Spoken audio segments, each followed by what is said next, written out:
We want to thank everyone for coming. I'm Lee Blondes, and I'm the CEO and President of Beacon Interfaith Housing Collaborative. On behalf of our 100 congregations, I want to thank you for sharing this moment as we celebrate the renovation of this historic building to become new homes in the community. I'm excited to share that it marks our 20th housing development. Over 600 homes, which are almost all deeply affordable for people at 30% area median income or below. And this is possible because of the deep partnership with all of you as leaders in the goal to end homelessness in our communities. I had the opportunity to travel with other Beacon leaders to Red Lake Nation and meet with the Tribal Council and thank them for their leadership in making this new supportive housing development possible. The principal of the Ojibwe Immersion School had met with the elders of the community and shared with them this vision of this new supportive housing development, and they came up with the name Bimosedaa, which is Ojibwe for Let's Walk Together.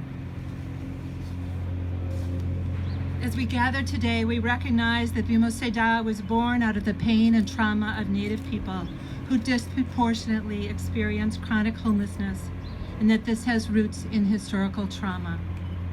This building that we have acquired is on land that originally belonged to others who were subjected to the forced removal based on U.S. government policies.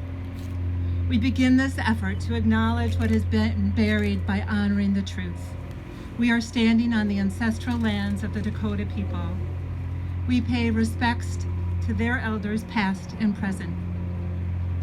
Last fall, we held a ceremonial blessing with Fred Desjarlett, an elder from Red Lake Nation.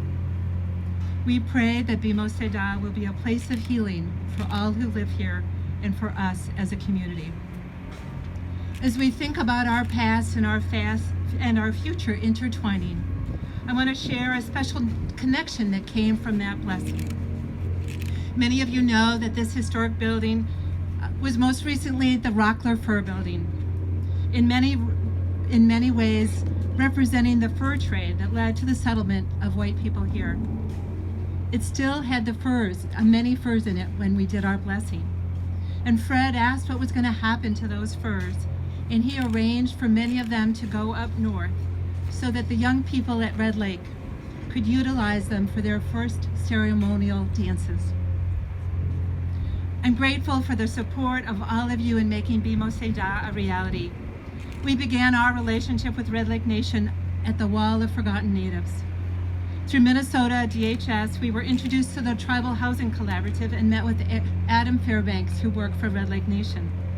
With our mental health partner, Avivo, we worked with Adam to craft a partnership that initially focused on existing supportive housing that we operate in St. Paul, and have successfully moved in many people from that initial encampment, and that partnership continues today. I want to do a special shout out to Minnesota Housing for also supporting the renovation of those two buildings in St. Paul that will happen later this year. What we learned out of that experience is how much community and culture matters. New residents were successful when they came in as a cohort, not in isolation, and when Avivo was able to arrange culturally specific support services. This helped the vision of Bimosedaa, which will have 48 homes that will focus on the culturally specific needs of the Native people experiencing homelessness in our community. We're pleased to gather with all of you to celebrate the birth of this place of healing. Bimosedaa happened more quickly than many developments because Minneapolis, Hennepin County, and Minnesota Housing prioritized capital funding for supportive housing. Bimosedaa happened more quickly because Shakopee, Mdewakanton, Sioux community provided a significant grant, which also leveraged federal home loan bank funding. To do deeply affordable housing, rent subsidy is essential, and we're grateful for the housing support made possible from the state of Minnesota, administered by Red Lake Nation. Sam Strong, the tribal secretary, was not able to join us today. Beacon is proud to be the leading supportive housing developer in the state of Minnesota.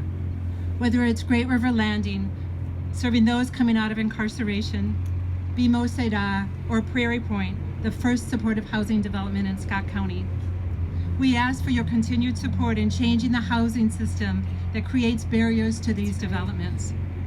Here at Bimosedaa, the most challenging development we've done with historic tax credits and the complexity of weaving all of those funds together, we had to sacrifice $500,000 in our developer fee to close this deal. This means that for-profit developers creating 4% tax credit deals will earn more for their simple projects than Beacon will, taking on the most challenging developments in our community. Please join with us in imagining how we can make it easier to create more of these homes so needed in our community. It's my pleasure to introduce Mayor Fry, who has been such a leader in helping to create deeply affordable housing in the city of Minneapolis. Mayor Fry.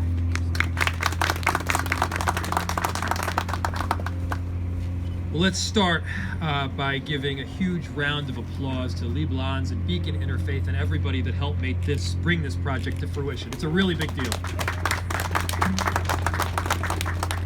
You know, I think back to the birth of this particular project, which, as you correctly mentioned, was the Wall of Forgotten Natives. And there's the moment when a mayor gets sworn in, and then there's a moment when any mayor becomes a mayor. And in working through that extremely difficult dynamic that was set on generations of trauma and mistreatment, was the moment where I realized the position.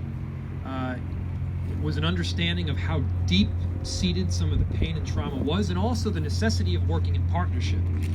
And out of that came a realization that we not only needed to partner with our American Indian community, but we needed to specifically partner around the concept of deeply affordable housing, low or no barrier transitional housing, because what we saw is that a number of people experiencing homelessness, a number of people at the Wall of Forgotten Natives, they were working, but they still couldn't make up the gap between the cost of a shelter, which is now less thanks to, or none thanks to, free thanks to Commissioner Angela Connolly, but they couldn't make up that gap between that cost and the cost of some of the deepest affordable housing in our city, most of which at that point had been built at between 50 and 60% of area median income, which is good. We need that workforce housing, but we also need that deeply affordable, low or no barrier housing so that people who are experiencing homelessness can pull themselves out.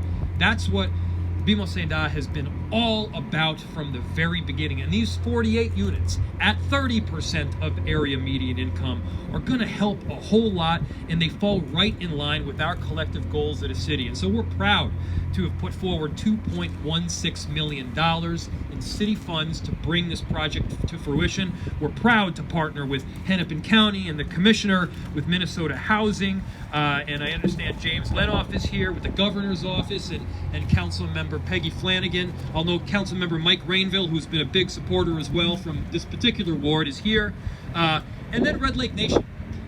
And I'll tell you, after the Wall of Forgotten Natives, one of my staff members, Peter Ebnett, and I went up to Red Lake, which is pretty far up there, by the way.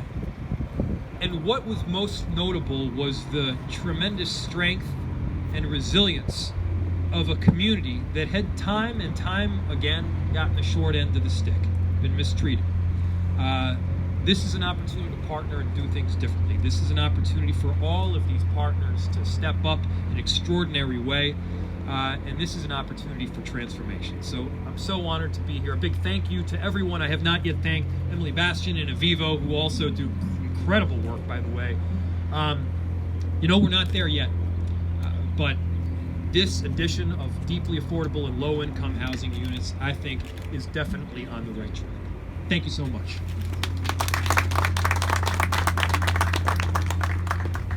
It's my honor to introduce Commissioner Angela Connolly, who has been such a leader in Hennepin County in helping to remove the disparities that are the racial disparities in our existing housing systems.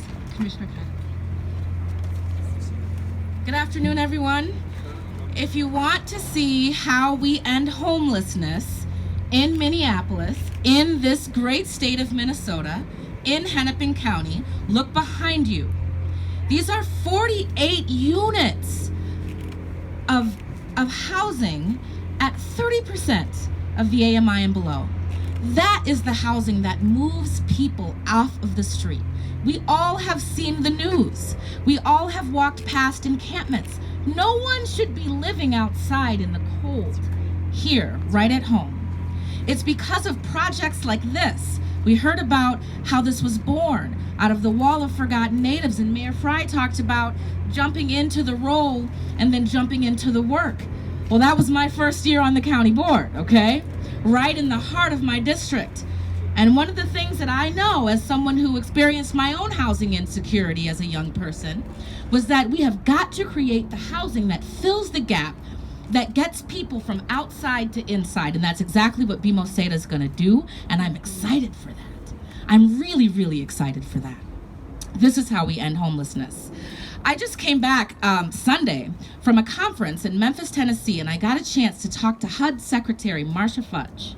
And one of the things that I learned is that Hennepin County, Minnesota, the state, the city of Minneapolis is nationally recognized for our culturally specific shelter.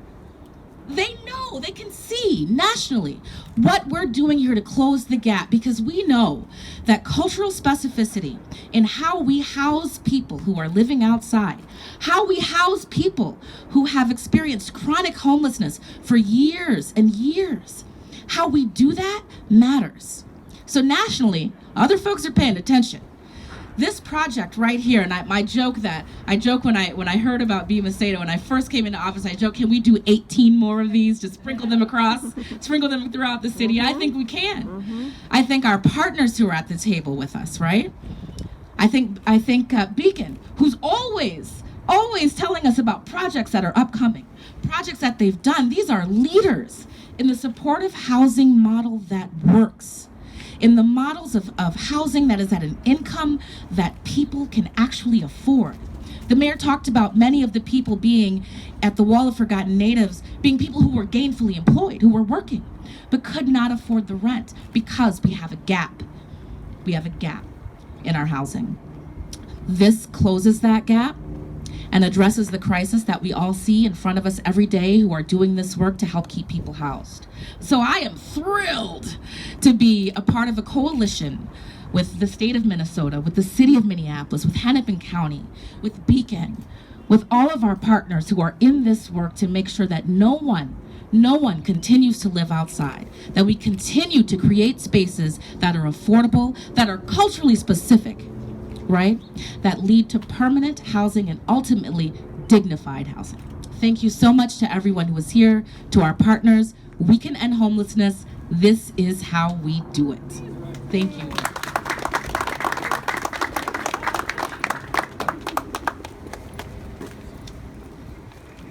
It's my honor to be able to introduce the Lieutenant Governor who has been leading the goal to end homelessness in the state of Minnesota, Lieutenant Governor Peggy Flanagan. Thank you so much.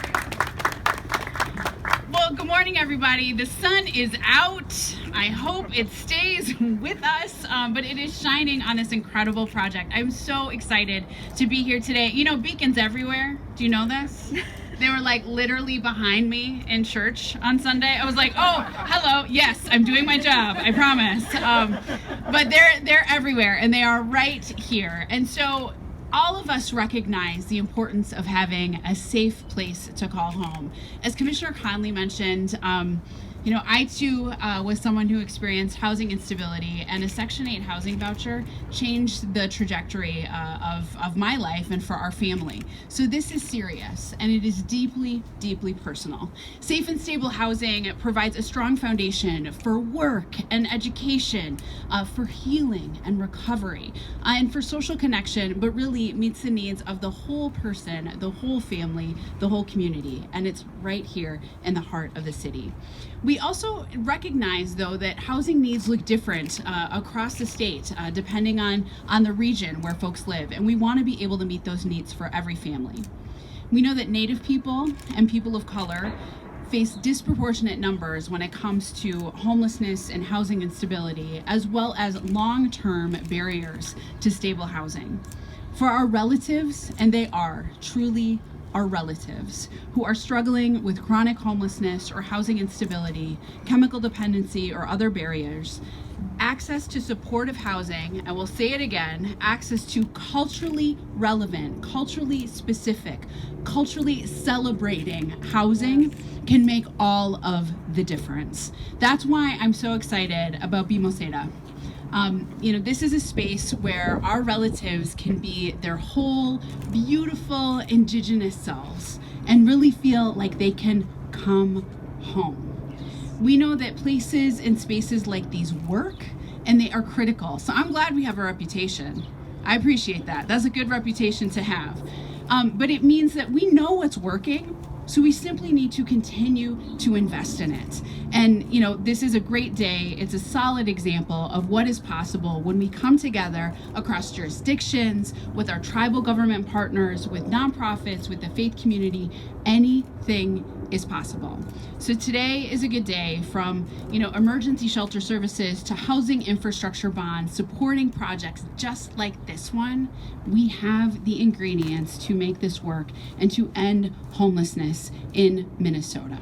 So I am honored and humbled to be just a small part of this today. Thank you so much for all of the work that you have done to get us here, and thank you for all of the work that we will do together to ensure that we are ending homelessness in the state of Minnesota. Gichi miigwech. Thank you so much.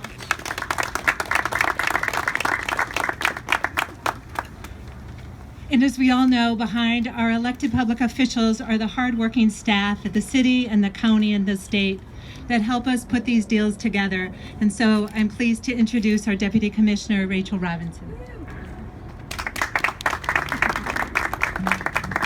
Thank you. Hi, I am Rachel Robinson. I'm going to raise this up. And thank you to Lieutenant Governor. So nice to have you here and celebrating affordable housing, supportive housing, and a wonderful development.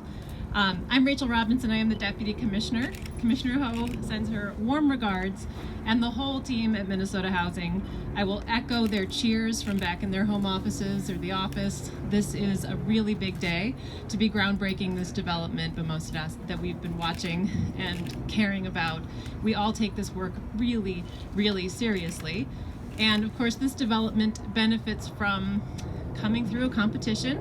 We wish we had enough resources for every single development that was proposed to us and every single great idea to serve people and create homes. But we do have a competition, and as our reputation states, we do have a lot of really great resources that leverage federal, city, county, the congregations who support Beacon. It's an incredible partnership, and I can't say enough to thank all of you who are here because you are a partner in making this happen. And with the funding support from the legislature and the governor's office, Minnesota Housing has been able to select 90 great multifamily developments, creating more than 5,000 homes, or preserving more than 5,000 homes across Minnesota since 2019. And the only way we have been able to go this big and do this much is with something that is special to Minnesota. It's our own special thing, and it's called the Housing Infrastructure Bond. Woohoo! Housing infrastructure. Those two words together, that's what's magical about it. This state and our communities treat housing as infrastructure, as part of what we need to live: roads, streets, transit, bridges, plumbing, housing. And this investment, I cannot overstate how important it is to the creation and preservation of rental homes, particularly supportive housing. And so more than 40% of the developments that we're able to select are supportive housing, which puts us, in a great place. And I'm sharing this because we are, of course, working with the governor's office and the legislature to look for more investments this year. And these HIBs, the housing infrastructure bonds, that exciting word, means a lot. And so we are eagerly awaiting and hoping that we can continue this big run and our go big approach to this kind of development. So So I am a housing developer, and I could stand here and talk numbers, but that's not what this is about. This is about the people who will come home to this development, who will arrive here every day and have a supportive community that is culturally aware and specific. And I love that word, celebrated. So this is a wonderful investment. I'm so proud to be able to stand here as part of this celebration. And I will hand it on to the next speaker. Thank you so much. Thank you all for coming and celebrating to us to do this today. I want to do a thank you to LHB, our architects, who are helping us renovate this historic building in a beautiful new way for the residents, and for Watson Forsberg, our contractor, who will be working here over the next year to create this into a beautiful home for 48 people who are currently out on the streets. As we celebrate, I do want to point out the challenges that we continue to face. Even with the service funding from Hennepin County, Beacon and Avivo have not secured the full funding for all of the wraparound services that we need. If we want to be successful in providing housing first, supportive housing with no barriers, as an alternative to street homelessness, we'll need additional ongoing public support. So we're pleased to celebrate today, but ask for your continued partnership to ensure the success of Bimosedaa for all time. So thank you. We will now step over here to do our ceremonial groundbreaking. And so I'm going to ask the public electeds to join me first, and we will do that, and then we will have a picture with everyone else as well.